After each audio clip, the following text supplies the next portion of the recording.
Olá, estudantes, sejam bem-vindos ao canal Aula de Química. Eu sou o professor Fred Guimarães e hoje nós iremos estudar os alcinos não ramificados. Antes de iniciarmos a nossa aula, vocês vão se inscrever no canal e depois da aula vocês vão dar o like e vão compartilhar o link da aula com um amigo, com um colega, com um conhecido, para que eles possam desfrutar do conteúdo da nossa aula.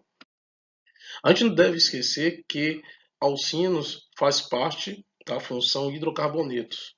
Os hidrocarbonetos nós já vimos que são compostos que são formados exclusivamente por hidrogênio e por carbono. Os alcinos ou alquinos ou ainda hidrocarbonetos acetilênicos, eles são hidrocarbonetos acíclicos, ou seja, eles têm a cadeia aberta, que contém uma ligação tripla na sua cadeia carbônica.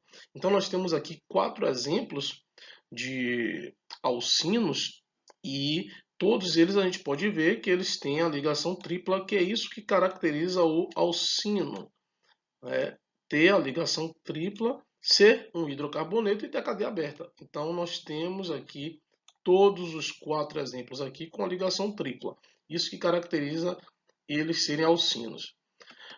Mas aqui nós temos as respectivas fórmulas moleculares. A gente tem que lembrar que a fórmula molecular, né, ela mostra a relação entre os elementos que estão presentes naquele composto. Então nós temos aqui, para esse primeiro exemplo, C2H2, vemos aqui C2H2. Para o segundo exemplo, nós temos aqui o C3H4. E para os dois últimos exemplos, a mesma fórmula molecular C4H6. A gente já viu que a partir de 3 ligações, ou de 4 carbonos, a gente pode ver que a ligação tripla ela pode mudar de lugar. Vejam que aqui nesse exemplo ela está entre esses dois primeiros carbonos. Aqui está entre os dois primeiros carbonos. E no segundo exemplo, a ligação tripla já está entre os dois carbonos do meio. Então, a gente vai ver mais adiante que, assim como os alcenos, acontece nos alcinos também eles vão ter nomes diferentes, já que a ligação dupla está localizada entre carbonos diferentes. Mas voltando para a fórmula molecular, o que é que a gente pode perceber? A gente pode perceber que o número de átomos de hidrogênio é o dobro do número do átomo de carbono menos 2. Então, nós temos aqui para esse primeiro exemplo, 2 carbonos. O dobro de 2 é 4, menos 2, 2.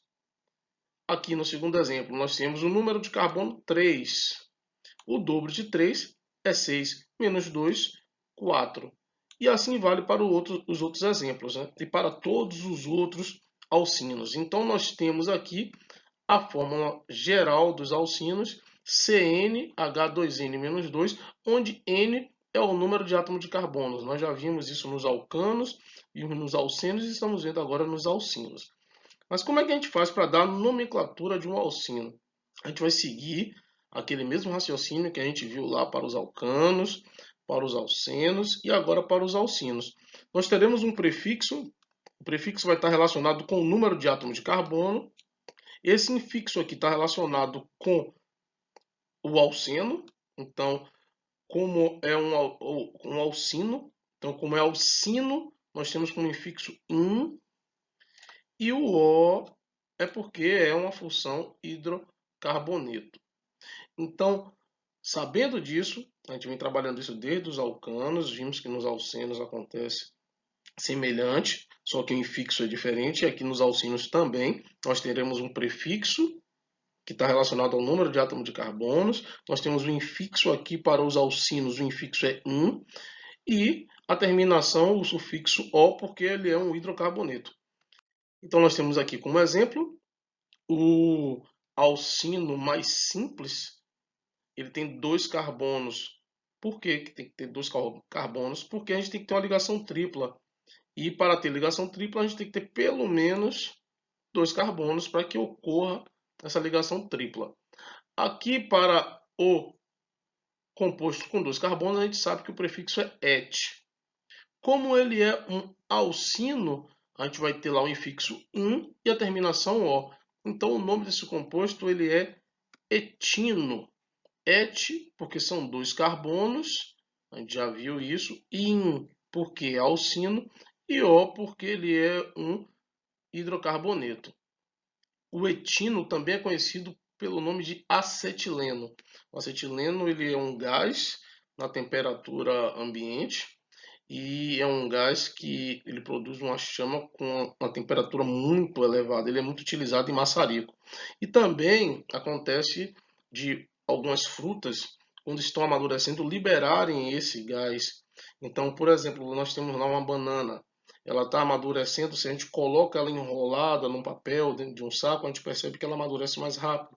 Porque esse gás é liberado, só que como o ambiente está fechado, né, o sistema ali está fechado, a fruta reabsorve aquele gás e faz com que o amadurecimento aconteça mais rapidamente.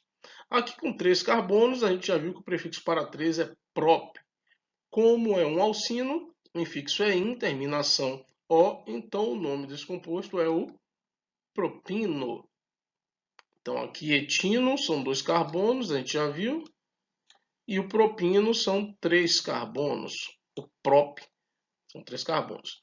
Aqui com 4 carbonos acontece aquilo que eu falei para vocês, né? A ligação tripla ela pode ser localizada em pontos diferentes, em carbonos diferentes. Aqui nesse primeiro exemplo, nós temos a ligação tripla entre os 2 carbonos das extremidades. Enquanto que aqui, nesse exemplo, né, no quarto e último exemplo, nós temos a ligação tripla entre os carbonos centrais. Então, aqui a gente vai precisar numerar a cadeia principal, ou seja, a cadeia, na verdade, né? A gente vai precisar numerar os átomos de carbono e a gente vai numerar de uma forma que os carbonos que tenham a ligação tripla tenham os menores números possíveis. Então, nesse exemplo, nosso terceiro exemplo, eu vou começar a numerar da esquerda para a direita, para que os carbonos da ligação tripla tenham os menores números possíveis. Então aqui nós temos o carbono 1 e o carbono 2. A gente pega sempre o menor número. Para dar o nome desse composto, a gente vai ver a questão do número de átomos de carbonos. Então o prefixo aqui para 4 carbonos é but. A gente vai localizar a ligação tripla. A ligação tripla está no carbono 1. Então eu boto lá but 1. Eu estou dizendo que na ligação no carbono 1 tem alguma coisa. E como o final do nome do composto é ino, está me dizendo que ele é um alcino. Então, ali o número 1 está me dizendo que no carbono 1 nós temos a ligação tripla. Então, o nome desse composto ele é o but-1-ino. But porque são 4 carbonos. A gente já viu isso. Né? Para 4 carbonos o prefixo é but. Então, 4 carbonos. É um infixo por ser um alcino e O por ser um hidrocarboneto. Aqui no exemplo 2, ou no exemplo 4, perdoe-me, tanto faz a gente numerar da esquerda para a direita ou da direita para a esquerda, porque a ligação tripla está nos carbonos aqui do centro. Então, eu tenho aqui ó, carbono 1, carbono 2, carbono 3 e o carbono 4. A gente pega sempre o menor número, mas antes de pegar o número, a gente tem que dar o nome do composto de acordo com a quantidade de átomos de carbonos. O prefixo aqui vai ser de acordo com o número de átomos de carbonos. Nós temos 4 carbonos, então o prefixo é but. A ligação tripla está no carbono 2, então vai ser but 2. E como ele é um alcino, a gente já viu que compostos que têm a cadeia aberta e têm a ligação tripla e são hidrocarbonetos, eles são alcinos. A terminação do nome do composto vai ser ino. Então vai ser o but2-ino. But, porque são 4 carbonos. 2 é a localização da ligação tripla. E in é porque é um alcino. E O porque ele é um hidrocarboneto. Ok? Então, pessoal, por hoje é só. Até a próxima e bons estudos.